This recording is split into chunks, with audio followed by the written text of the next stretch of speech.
Hello friends, मी भाग्यश्री. कशा आहात तुम्ही? मजेत ना? मजेतच राहा. तर आज आपण बनवणार आहोत कच्च्या कैरीचा मुरब्बा किंवा मग गुळ आंबा. यालाच हिंदीमध्ये आम की लौंजी किंवा मग कैरीचा छुंदा असेही म्हणतात.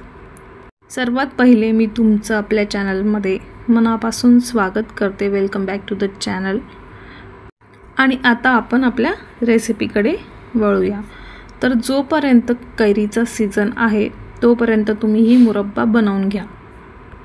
आंबट चिंबट कैरी बघून तोंडाला पाणी येत नसेल असं माझ्या मतानुसार तरी कुणीही नसेल.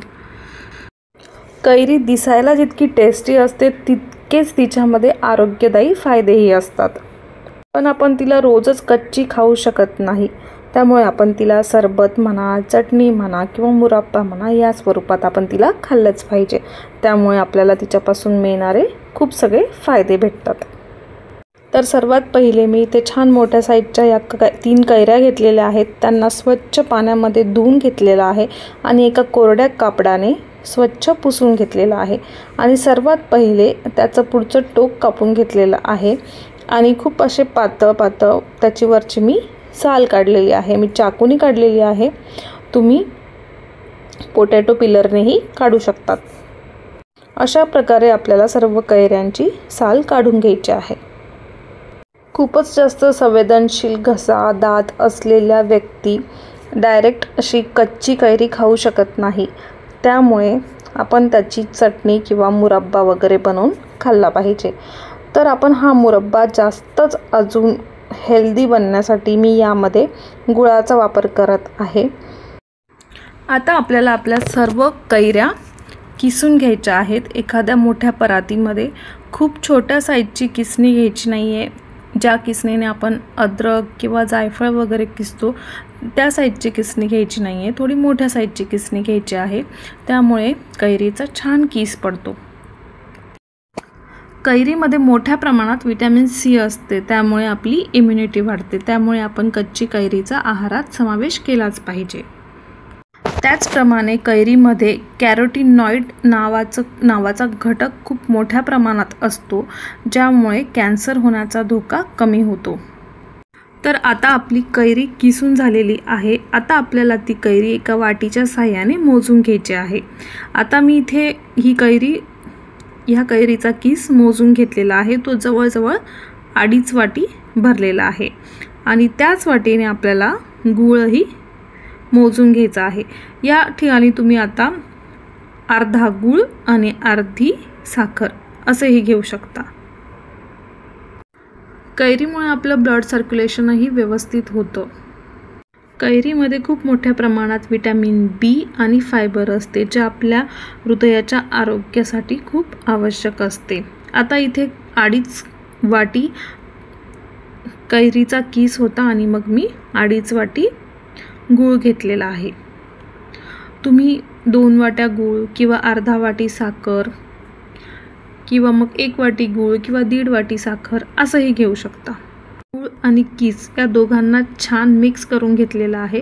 10-15 मिनटात त्याला छान पाणी सुटलेलं आहे आणि त्याला मी लगेचच एका कढाईमध्ये शिफ्ट केले. गूळ आणि कैरीचा किस हाताने छान मिक्स करून 10-1 मिनिटांनी त्याला पाणी सुटल्यावर आपल्याला त्याला कढईमध्ये शिफ्ट करायचं आहे. आणि हवे असतील ते खडे मसाले जसं लवंग, दालचिनी, मिरे हे आपल्याला कढईमध्ये ॲड करायचे आहे. आणि मग नंतर आपल्याला गॅस ऑन करायचा आहे आणि त्यामध्ये आपल्याला चवीनुसार मीठ घालायचं आहे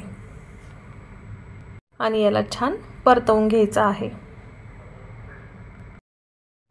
आता याला हळूहळू अशी कन्सिस्टन्सी येणार आहे आणि आपण गूळ घातलेला आहे, त्यामुळे याला आता हळूहळू थोडा डार्क कलर येईल. तुम्ही जर साखर घातली तर याला छान ट्रान्सपरंट कलर येईल. पण गूळ हेल्थसाठी साखरेच्या तुलनेत चांगला असतो, म्हणून मग मी गुळालाच प्रेफरन्स दिलेला आहे इथे. आणि फ्लेवरसाठी मी इथे जायफळ किसून घेत आहे. तुम्ही बिलकुल कढईला सोडून लांब कुठे जायचं नाही आहे. त्याला परतवत राहायचं आहे, कारण गूळ पटकन कढईला चिटकतो. त्याला हलवतच राहायचं आहे. अशी कन्सिस्टन्सी आल्यानंतर आपल्याला गॅस बंद करायचा आहे. जवळजवळ हा असा तार झाल्यानंतर आपल्याला गॅस बंद करायचा आहे. आपला मुरब्बा थंड झाल्यानंतर तो अजून जास्त थिक होतो. आता मी ज्या वातावरणात राहते तिथे पटकन बुरशी लागते, त्यामुळे मी अजिबात लिक्विड ठेवलेलं नाही आहे. मी छान कोरडाच बनवलेला आहे. तुम्हाला जर अजून जास्त लुसलुशीत हवा असेल तर तुम्ही यापूर्वीच गॅस बंद केला तरीही चालेल. अशा प्रकारे आपला टेम्पटिंग मुरब्बा रेडी आहे. या मुरब्ब्याला आपण पूर्ण थंड होऊ द्यायचं आहे आणि मग नंतर एअरटाईट कंटेनरमध्ये आपल्याला त्याला स्टोअर करायचं आहे. तुम्ही आपला व्हिडिओ शेवटपर्यंत बघितला त्यासाठी मी तुमची आभारी आहे. आपल्या व्हिडिओला लाईक, शेअर आणि सबस्क्राईब करायला अजिबात विसरू नका. तुम्हाला माझ्या ज्या रेसिपीज आवडतील त्या तुम्ही तुमच्या फॅमिलीसोबत, तुमच्या फ्रेंड्ससोबत नक्की शेअर करा. जेवणासोबत जर छान आंबट गोड मुरब्बा असेल तर अजूनच एखादी पोळी आपल्याला जास्तच जाते आणि खूप आनंद भेटतो जेवताना. कैरी खाल्ल्याने आपली इम्युनिटी वाढते आणि कैरीमध्ये कॅरोटीनॉइड मोठ्या प्रमाणात असते, त्यामुळे आपला कॅन्सरचा धोकाही कमी होतो. या अशाच छोट्या मोठ्या उपायांनी आपण मोठमोठ्या आजारांपासून लांब राहू शकतो. त्यामुळे जास्त गोळ्या औषधांकडे वळण्यापेक्षा ह्या अशाच छान छान रेसिपी जर आपण आपल्या आहारात उतरवल्या तर आपल्याला हेल्थही भेटेल आणि टेस्टही भेटेल. कैरीमध्ये असलेले अँटीऑक्सिडंट आपल्या डोळ्यांच्या आरोग्यासाठीही अतिशय उत्तम असतात. कुठलीही गोष्ट प्रमाणात खाल्ल्यानेच आपल्याला त्याचे फायदे मिळू शकतात, नाहीतर त्यापासून आपल्याला नक्कीच अपाय होतात. त्यामुळे हेल्दी खा आणि हेल्दी राहा. Thank you so much.